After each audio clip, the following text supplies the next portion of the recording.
Halo semua, namaku Reisha. Hari ini kita akan belajar tentang hidrokarbon alkena.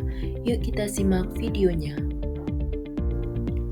Melalui pembelajaran ini, diharapkan peserta didik dapat menjelaskan pengertian dan ciri-ciri senyawa alkena sebagai hidrokarbon tak jenuh, menuliskan rumus umum dan struktur senyawa alkena berdasarkan jumlah atom karbon, menentukan tata nama IUPAC senyawa alkena dengan benar dan dapat menentukan isomer dari alkena.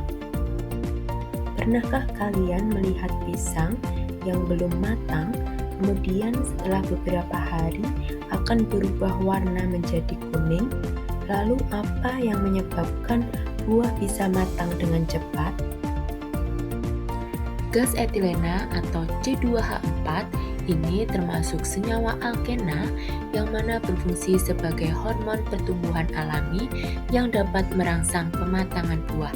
Dengan gas etilena ini, buah yang tadinya belum matang akan menjadi berubah warna dan kemudian rasanya juga akan semakin manis.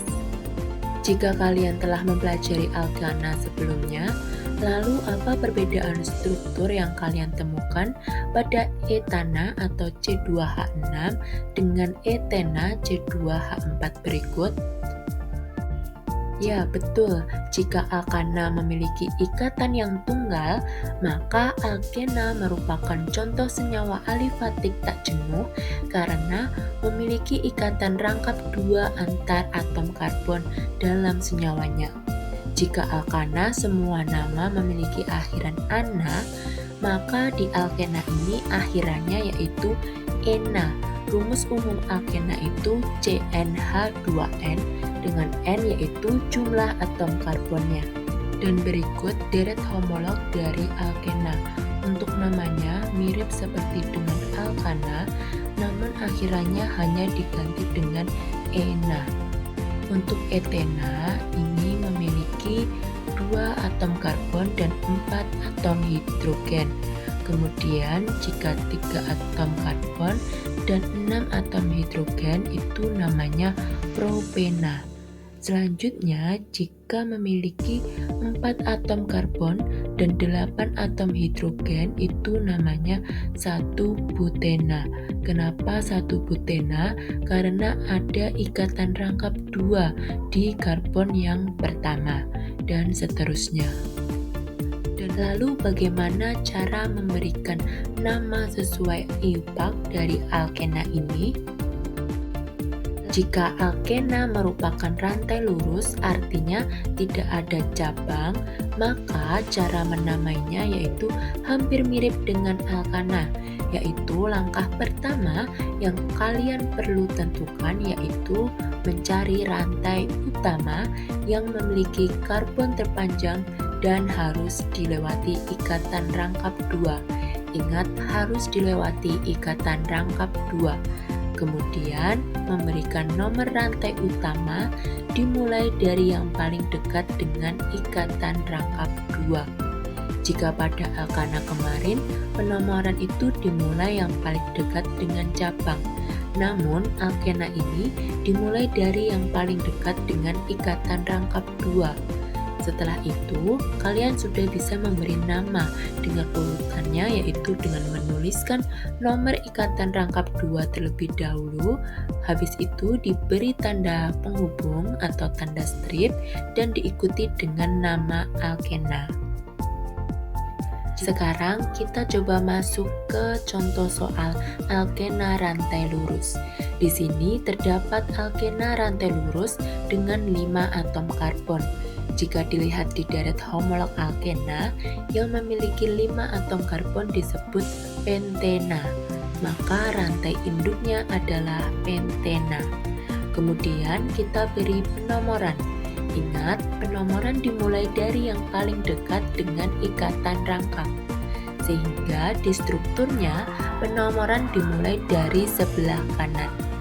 Maka ikatan rangkapnya ada di karbon nomor 2. Dengan begitu namanya yaitu 2-strepentena. Untuk alkena rantai bercabang, langkah pertama juga perlu menentukan rantai utama yang memiliki karbon terpanjang dan harus dilewati ikatan rangkap 2. Kemudian memberikan nomor rantai utama dimulai dari yang paling dekat dengan ikatan rangkap 2. Setelah itu menentukan nama cabangnya dan juga posisi cabang. Terakhir, kalian menentukan posisi ikatan rangkap 2. Dan untuk memberikan namanya, perlu urut dari nomor cabang atau alkil, kemudian diikuti nama cabang atau alkil, lalu nomor ikatan rangkap, dan diikuti nama alkenanya. Supaya lebih paham, lihatlah contoh soal alkena rantai bercabang berikut. Pertama, kita cari rantai induk dengan karbon paling panjang dan harus dilewati dengan ikatan rangkap 2. Di struktur ini terdapat 5 atom karbon untuk karbon terpanjangnya. Maka rantai induknya yaitu pentena. Kemudian ada cabang CH3 yang disebut metil. Cabang metil ini ada di karbon nomor 2 dan di nomor 3. Untuk ikatan rangkapnya berada di nomor 2. Untuk memberikan namanya juga perlu urut dari nomor cabang atau alkil, diikuti oleh nama cabangnya, lalu nomor ikatan rangkap dan diikuti nama alkenanya. Maka namanya yaitu 2,3 dimetil. Hal ini karena metilnya terletak di nomor 2 dan di nomor 3. Kemudian karena ada 2 metil, maka dikasih awalan di. Jadi 2,3 dimetil. Kemudian nomor ikatan rangkapnya yaitu di nomor 2 dan diikuti oleh nama alkenanya, pentena. Jadi nama dari struktur tersebut yaitu 2,3 dimetil 2 pentena. Kemudian bagaimana jika diminta menuliskan rumus struktur dari alkena? Untuk menuliskan rumus struktur dari alkena, pertama kalian perlu menuliskan rantai induknya, kemudian diberi nomor, setelah itu disesuaikan nomor cabang, kemudian nomor dari posisi ikatan rangkap, dan yang terakhir kalian menyesuaikan jumlah atom hidrogennya. Misalnya ada soal dari 2 metil 2 pentena, maka langkah pertama yaitu menuliskan rantai induknya. Karena namanya pentena, maka kita tahu bahwa ada 5 karbon, maka kita buat rantai karbon sebanyak 5. Kemudian kita beri nomornya. Langkah selanjutnya yaitu menyesuaikan nomor cabang. Di sini cabangnya yaitu CH3. CH3-nya berada di nomor 2. Langkah selanjutnya menyesuaikan nomor ikatan rangkap. Di soal ikatan rangkapnya itu berada di nomor 2. Kemudian kita menyesuaikan atom hidrogennya. Sekarang kita bahas tentang isomer alkena. Isomer alkena merupakan senyawa yang memiliki rumus molekul sama, tetapi susunan atom atau struktur kimianya yaitu berbeda. Pada alkena ada 4 jenis isomer utama yaitu isomer rangka, isomer posisi, isomer gugus fungsi, dan isomer geometri. Untuk isomer rangka ini terjadi jika rangka atau susunan atom karbonnya berbeda, tetapi rumus molekulnya yang tetap sama. Di sini ada contoh dari isomer C4H8. Kita gambarkan isomer rangkanya, di mana yang pertama dia dapat menjadi 1 butena yang merupakan rantai lurus.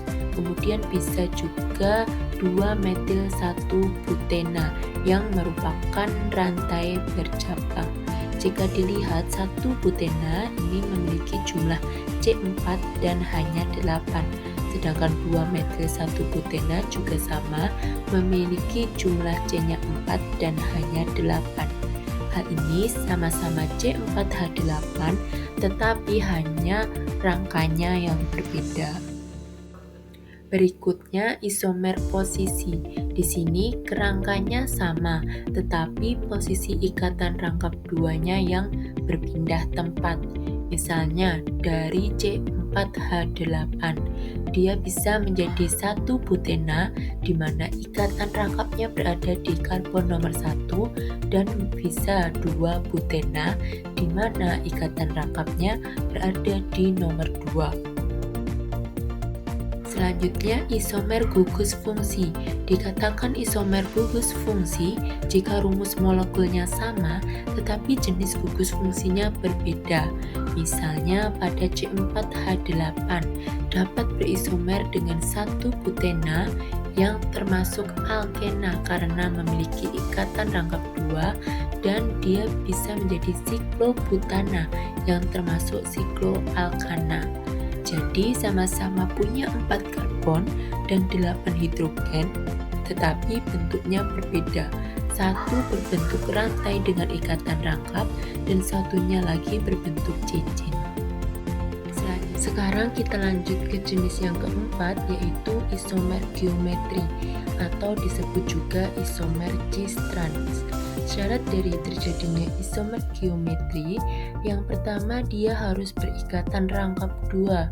Kemudian setiap atom karbon dalam ikatan rangkap harus memiliki 2 gugus berbeda. Dan yang terakhir, tidak boleh ada gugus yang sama pada atom karbon yang sama. Contohnya ada 2 butena. Di sini bisa menjadi cis 2 butena di mana 2 gugus metil ini berada sejajar di sisi yang sama dari ikatan rangkap. Sedangkan trans 2 butena, 2 gugus metilnya itu berada di seberangan. Walaupun rumusnya itu sama, tetapi orientasi ruangnya itu berbeda. Cis seperti duduk bersebelahan, sementara trans itu seperti duduk berhadapan. Terima kasih atas perhatiannya. Semoga dengan video ini dapat mempermudah pemahaman kalian. Terima kasih dan sampai jumpa di pertemuan selanjutnya.